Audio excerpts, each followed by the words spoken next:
Assalamualaikum warahmatullahi wabarakatuh. Nama Abdi Arnovianiza Sandra di kelas 10 IPA 5. Waktu ieu kuring bakal ngabahas perkawis naon anu aya di Indonesia maupun dunia, nyaeta penyakit COVID-19. Dina raraga terang ngeunaan penyakit ieu, Abdi bakal ngabahas naon nu dimaksud COVID-19.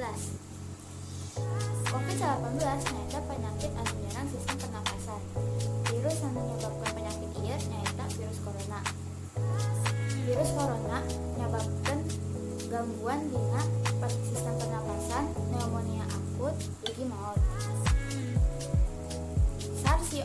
SARS-CoV-2 anu langkung dikenal salaku virus corona mangrupikeun tipe coronavirus anu anyar dikirimkeun ka manusia. Virus ieu tiasa mangaruhan sahawae borok, barudak, dewasa, baheula, ibu hamil sareng ibu-ibu asuhan. Infeksi virus ieu sareng nudaran ka panhi di kota Wuhan, Cina dina akhir Desember 2019. Virus ieu sumebar kencang sareng nyebarkeun ka daerah sanesna sareng sababaraha negara kalebu Indonesia. Salanjutna, gejala virus corona.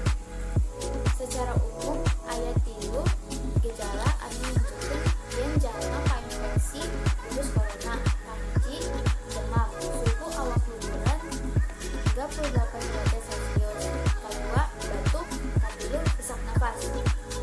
Tapi sawarek aya katetaan itu virus corona tapi teu ngagaduhan gejala adanapi level sehat.